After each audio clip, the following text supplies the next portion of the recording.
नमस्कार, जागो जम्मू न्यूज में आपका स्वागत है। तो जैसे आप जानते हैं कि 72 घंटे में हमारे जम्मू कश्मीर में जो अमरनाथ यात्रा में खलल डालने के लिए ये आतंकी हमले हो रहे हैं और आपने देखा 22 यात्री जो है वो हमारे मारे गए हैं और उसमें भी आपने देखा कि वो भी जम्मू के अंदर ही है और जानबूझ के एक विशेष समुदाय को टारगेट किया जा रहा है जानबूझ के, और इससे हमारे देश के माहौल को खराब करने की एक बहुत बड़ी साजिश है।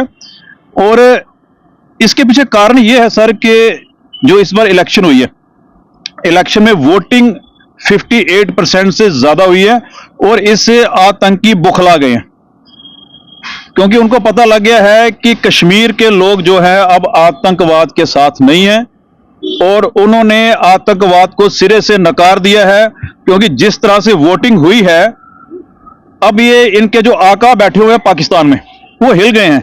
अब जानबूझ के इन्होंने क्या किया है कि माहौल को खराब करने के लिए वो चाहते हैं कि जम्मू कश्मीर क्या पूरे भारत के माहौल को खराब किया जाए। पर बड़े समझदार लोग हैं जम्मू कश्मीर के। मैंने देखा कि मुस्लिम लोग भी जो हैं अभी खुल के इन आतंकियों के खिलाफ बोल रहे हैं क्योंकि उन्होंने इसलिए वोटिंग की हुई है कि अब वो भी चाहते हैं कि हमें आतंकवाद पसंद नहीं है और आतंकवाद को मुस्लिम लोगों ने नकार दिया। आपने देखा पीछे 12वीं का रिजल्ट आया, जो बच्चियां हैं कश्मीर की वो टॉप कर रही हैं। अब कश्मीर के बच्चे ये चाहते हैं कि हम पढ़े लिखें, उन्होंने आतंकवाद को सिरे से नकार दिया है। और ये जो पीछे मिलिटेंट बैठे हुए हैं पाकिस्तान में, इनके आका, अब ये उनको बात खल नहीं रही, उनकी रोजी रोटी जो है अभी बंद हो गई। आप ये बताएं कि जम्मू संभाग की तरफ ये रुख कर रहे हैं क्योंकि पहले रजौरी पुंछ में इन्होंने आतंक डाला हुआ था, अभी ये जम्मू के बीच में आ गए। तो क्या ये क्या करना चाहिए केंद्र सरकार को? देखो उसमें मैं ये बताऊं, भारतीय जनता पार्टी क्या करती थी, कोई जम्मू में निच भी मार देता था तो जम्मू बंद कर देते थे।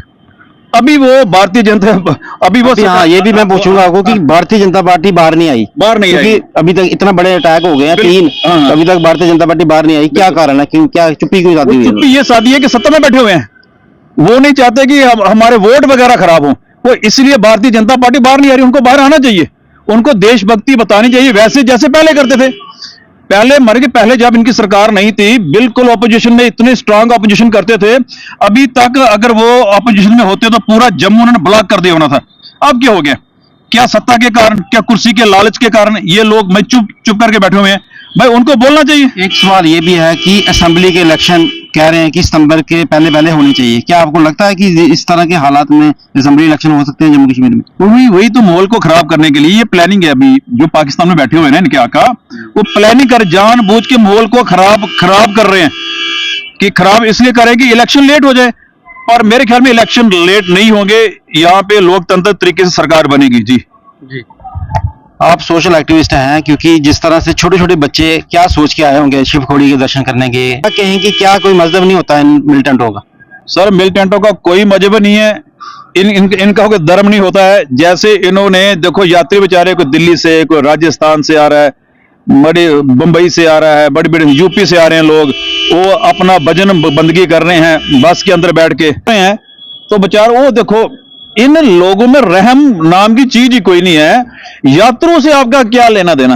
वो बेचारे बाहर से हमारे मेहमान आए हुए हैं, हमारे गेस्ट आए हुए हैं, जानबूझ के यात्रियों को निशाना बना रहे हैं। इनसे मानसिकता पता लगती है कि इन लोगों का कोई धर्म ही नहीं है, कोई ईमान नहीं है इन लोगों का। जी आप ये बताएं कि सनातन धर्म को भी अटैक किया जा रहा है, क्योंकि क्या मैसेज देंगे हमारे चैनल के माध्यम से आप लोगों को, क्योंकि इस वक्त इकट्ठा होने की जरूरत है, लोगों को बाहर आना चाहिए। बिल्कुल, हमारी जो सरकार है बीजेपी की, उनके नुमाइंदे आज तक अभी तक मैंने देखे नहीं है कि 72 घंटे में कोई बाहर आया होगा, प्रोटेस्ट किया उन्होंने, कोई स्टेटमेंट भी नहीं आई उनकी। तो क्या कहेंगे आप? देखो राष्ट्रीय सेवक संघ वो भी आगे नहीं आ रहा है, आगे वो भी खुल के बोलता था।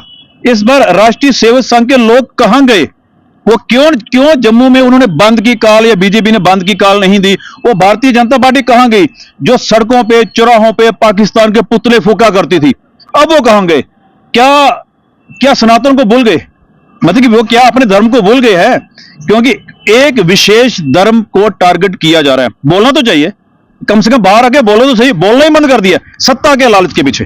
जी आप ये बताएं कि आप सोशल एक्टिविस्ट हैं और आपने अभी थोड़ी देर पहले ही मीडिया की तरफ रुख किया, आपने क्या सोच के रुख किया आपने? सर मैंने ये सोच के रुख किया कि काफी गलतियां थी सोसाइटी में, काफी गलत हो रहा था, जैसे ड्रग चिट्टा ओपन बिक रहा था, कुछ पुलिस वाले भी गलत कर रहे थे। तो मैंने सोचा कि मीडिया में आना भी जरूरी है।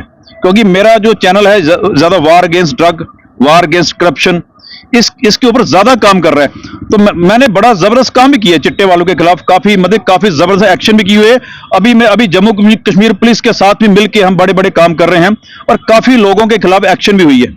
काफी जगह मैंने स्टिंग भी किए हैं, अंदर जाके लोगों के घरों में जाके स्टिंग किए हुए हैं।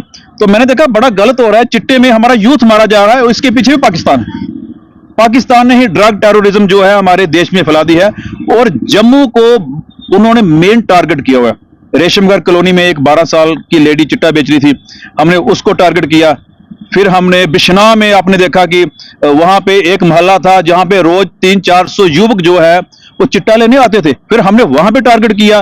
फिर हमने एक मोहल्ला है लोअर गाड़ीगढ़ के साथ पड़ता रविदास मंदिर के साथ, तो वहां टारगेट किया। काफी जगह फिर हमारी मीडिया ने स्टिंग किया वहां जाके, उसके बाद पुलिस एक्शन में आई। वो इसलिए मैंने मीडिया में आना पसंद किया कि मीडिया में आना चाहिए, इस तरह के क्राइम को उजागर करना चाहिए, क्योंकि ड्रग टेररिज्म जी है जो हमारे दुश्मन देश फैला रहे हैं, हमने उसके खिलाफ भी हमारे चैनल एक जंग छिड़ के रखी हुई है। आप अंत में एक मैसेज दें हमारे दर्शकों को कि किस तरह से आतंकवाद से छुटकारा मिलना चाहिए, क्योंकि एक तरफ आतंकवाद है, दूसरी तरफ ये ड्रग्स टेररिज्म है। कैसे छुटकारा होगा इसका, क्या एक संदेश देंगे आप लोगों को, कैसे इकट्ठा होना चाहिए हमारे जम्मू कश्मीर के लोगों को, खास करके जम्मू के लोगों को, क्योंकि इस वक्त मिलिटेंसी का रुख जम्मू वाली साइड ज्यादा आ गया हुआ है। तो क्या कहेंगे आप? Sir, Israel policy, American policy India को अपनानी चाहिए। काउंटर अटैक जरूरी है, जवाबी हमला जरूरी है।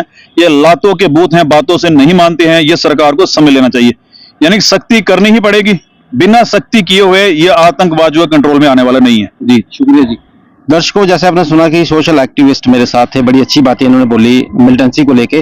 तो साथ में इनका ये भी कहना है कि हमारी जो सरकार है, तीसरी बार हमारे माननीय प्रधानमंत्री नरेंद्र मोदी जी सत्ता में आए हैं, कहीं ना कहीं बुखलाहट भी है मिलिटेंसी में लोगों को, क्योंकि कोई नजर नहीं आ रहा उनको, बेकसूर लोगों को वो जान के घाट उतार रहे हैं। अब ये सरकार को चाहिए कि कड़ी की कड़ी कार्रवाई करनी चाहिए इन दहशतगर्दों के खिलाफ। तो फिर मिलेंगे कोई और अपडेट के साथ। जा डुगर जा डोगरा।